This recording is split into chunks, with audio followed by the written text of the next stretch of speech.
Hey, what's up guys, it's me again and welcome back to my channel Mayta What Ifs. Today I am back with a new story. The name of the story is What If Uchiha Clan Succeeded in the Coup? And yeah guys, it is an unscripted story and my own idea. Now before continuing this, make sure you leave a like and subscribe to my channel if you like the content of this channel, and follow me on my Follow Uchiha channel as well if you haven't done so already. And without further ado, let's begin with our today's story. Our story begins 8 years after the Kyuubi attack in Konoha Kakure no Sato, with Itachi Uchiha, who was standing in front of his father wearing his Anbu gear from the village Konoha in which the clan resided in, as in front of him was his father and the clansmen. Is this the truth, Itachi? Yes, they know about the plan, and they want you all gone, because they think that it will cause instability. I knew that you would be loyal to the clan, my son. Of course, I am. I don't wish for anyone's death, but what Konoha is asking and its council is, it's beyond. Then we will attack before they strike us. And so, the evidence was gathered, and the three elders alongside the civilian key members were killed by the Uchiha, and the coup began. It was brutal, and even Hiruzen was forced to surrender the position of the Kage to Fugaku Uchiha, and his family was basically made into a royalty. And within a year, the Uchiha clan was now ruling supreme over Konoha, like a true dictatorship. They were prideful and arrogant, and now they're rulers as well. Elites amongst the elites. The other clans such as the Hyuga clan and the rest grew wary and tried to remain neutral. Well, on the other side, the Uchiha's arrogance only grew. As after an year passed, we see Itachi was regarded as an outcast among the previous shinobis and konoichis who saw what he did. He sold them all in exchange for his clan's glory. And now they hated him because many of them have died. Their friends have died fighting off the Uchiha clan until they surrendered, or was forced to, by Hiruzen.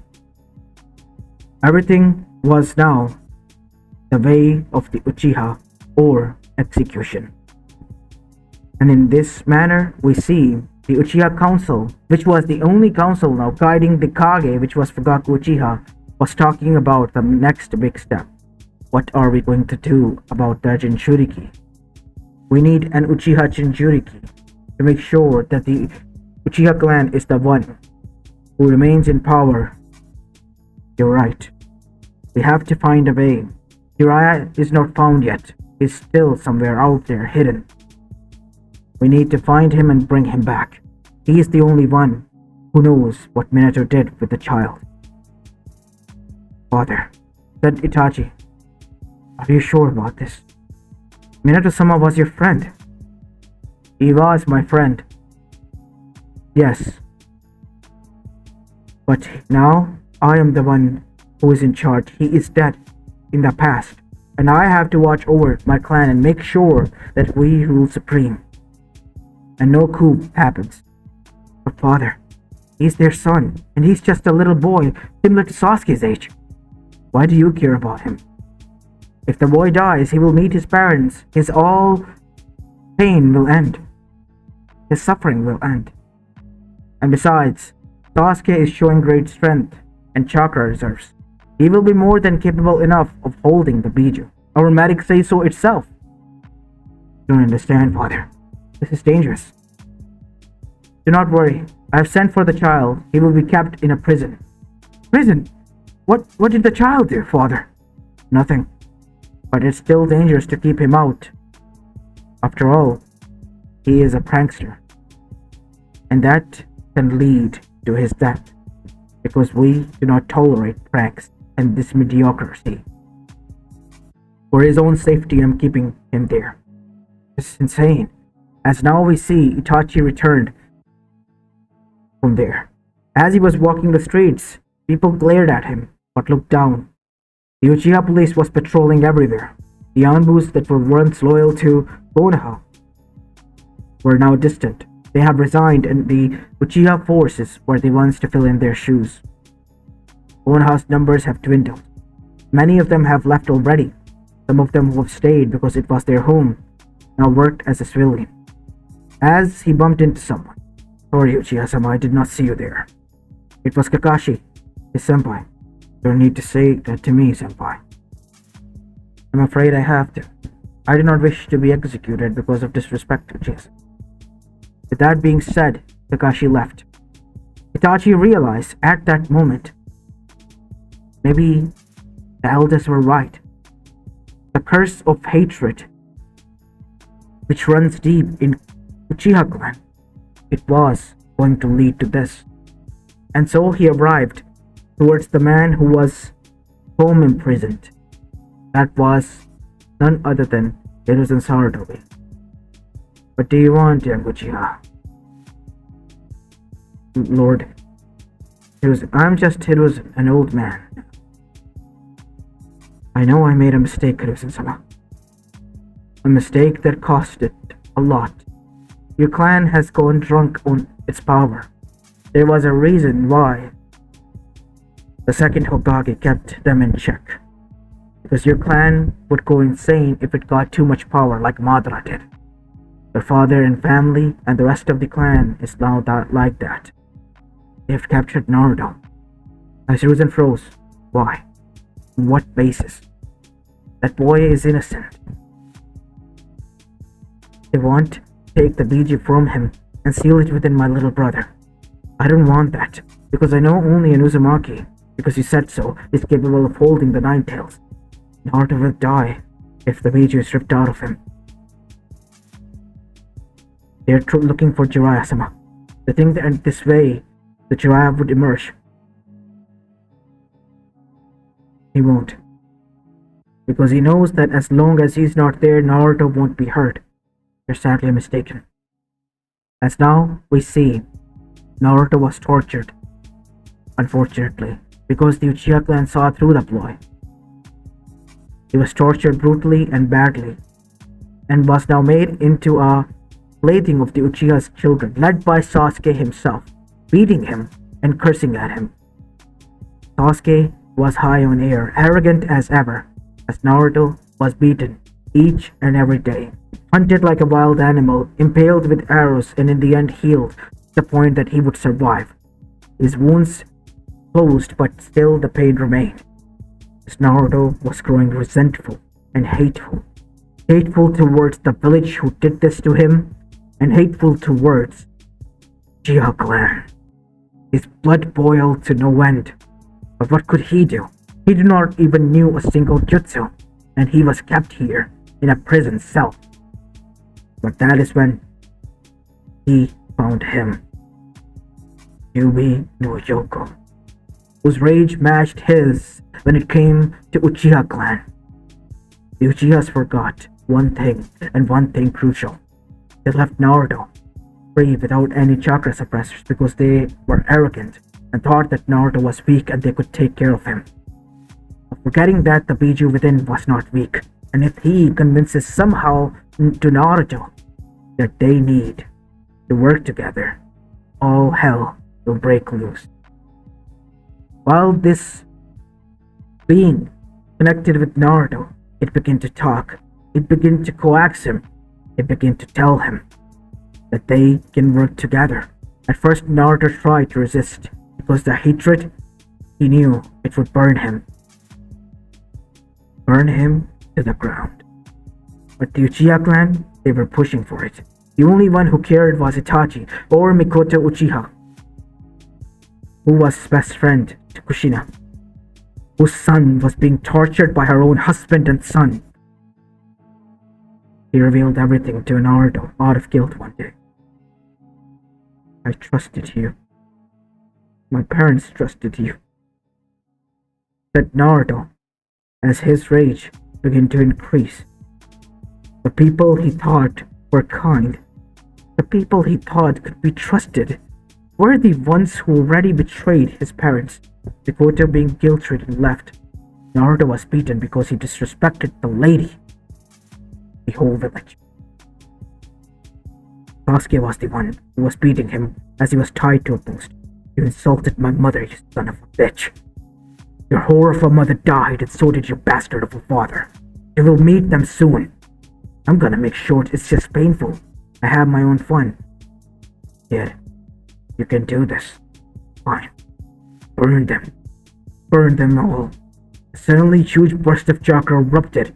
Naruto broke the chains, grabbed onto Sasuke's hand and crushed it, and punched so hard with his whole hatred and strength on his face that his front skull fractured, brains splattered from behind, and the whole head was ripped out from the body, killing him with one strike. The other Uchiha, seeing this, as the red eyes glowed, as Naruto stomped towards them, began to attack, only for them and their Sharingan to fall. The Uchiha clan and the Kage was alerted. They all tried. Nobody helped them. They saw that this was the karma that was coming for them. But it didn't stop there. The Uchihas were torn to shreds, brutally hunted like prey, forced into hiding, but the people didn't allow them to hide. They threw them out. Threw them to the wolf. A wolf known as Kyuubi no Yoko that has returned 10 years after to haunt them and hunt them down. The Uchiha clan, who ruled supreme for 2 years, was now hunted, and one by one being torn to shreds, killed. Itachi begged for others to help, but everyone denied him. He chose his clan, and now he should stand by it and fight for them. After all, the Uchiha clan was elite, wasn't it? Fugaku begged, but no begging would be used or would help them, because they were on their own. In the end, Naruto tore through him, ripping him into half from the center. As Itachi stood in front, his whole clan, in all their glory, was now on the ground, their bodies rolling in dirt, not a single soul spared. You killed everyone, Naruto. No, one Uchiha remains. Every Uchiha to die. Then what? The village burns. I will make sure that I erase each and every ounce of you. Your hatred is too much, Naruto. Who do you think is at fault here? Oh! As Naruto said this, earth shattered because his voice was booming itself. And at that moment, Konoha realized they were fucked. The bigger disaster was caused by the Uchiha clan. As Naruto and Kyuubi then had the most sickest idea ever. They disappeared in a bolt as Naruto, still in his body, which was being controlled by both him and the Kyuubi, tore both of the arms of the Itachi Uchiha, as well as the legs from down kneecaps, causing him to become nothing more than a stump. As Itachi was on the ground, Naruto then destroyed the village, burned down the Uchiha clan home, and as well as the whole statue monument that was destroyed before, and the Uchiha's, well, Kage's face was the only one prominent there. And now, Naruto decided, you destroyed my life, and I destroyed your clan and yours.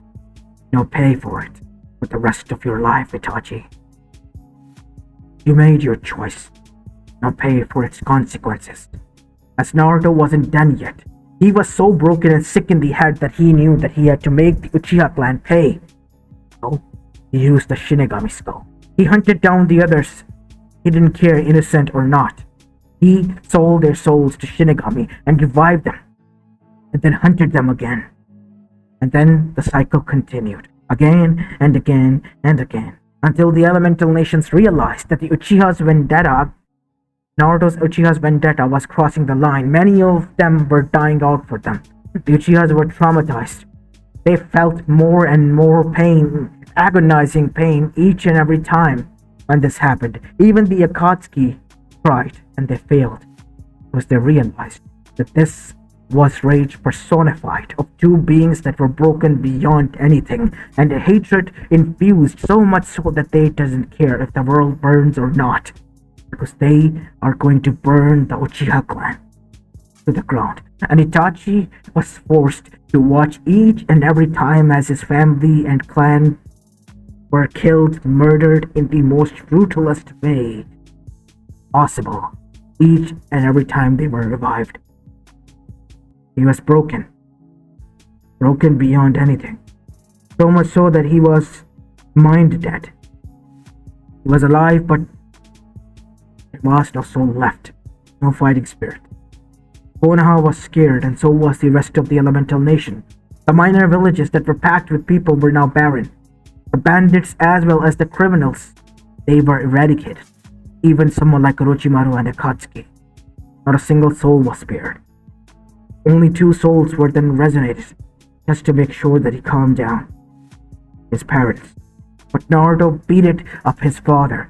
His mother clutched to him, trying to calm him down. That is when he emerged.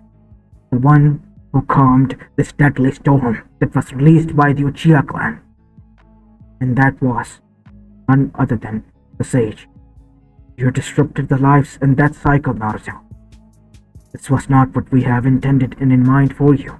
I don't care what you had in mind for me. I've had enough of suffering. I don't care if you're my father or whoever you are. If you destroyed my life, I will ruin yours. If I had to burn in this world, and so will the rest of the world, will burn for my rage. That is not the answer, child. I am not a child.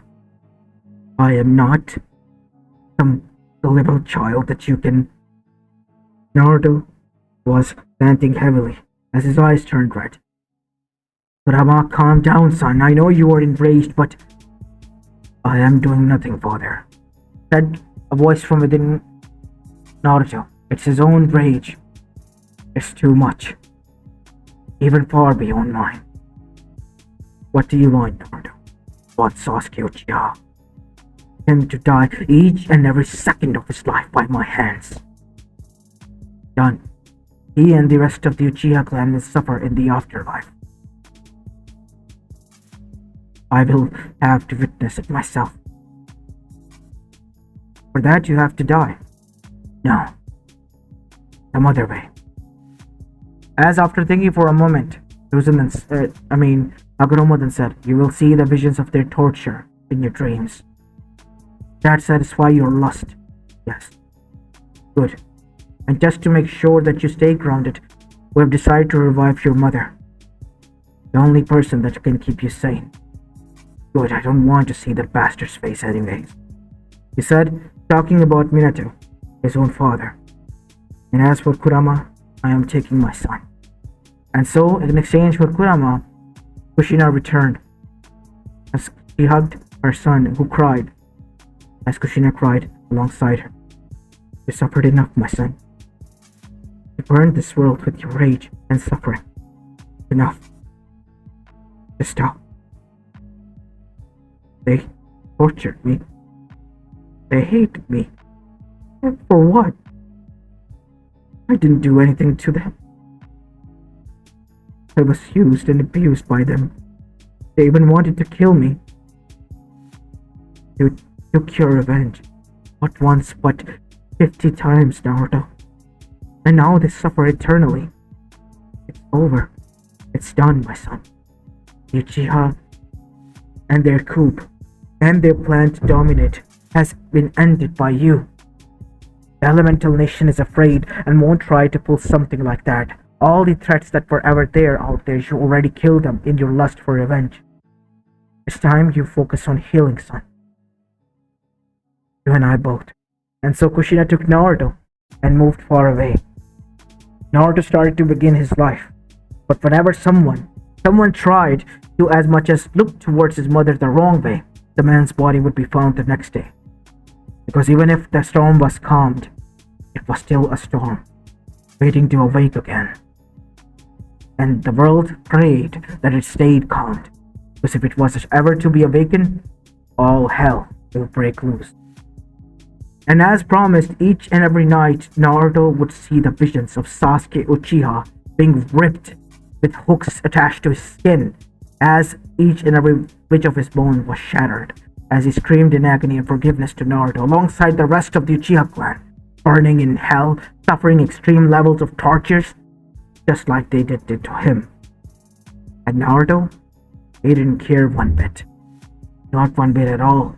It was music to his ears, music of satisfaction, because the all-elite clan was suffering in hell, while he, a nobody, surviving and living, being the strongest and most feared. As this is where I'm going to be leaving this dark story off, guys. I hope you enjoyed this one, and if you did, then make sure you leave a like and subscribe to my channel if you like the content of this channel. As this is it for the day, I'll see you in the next one. Peace.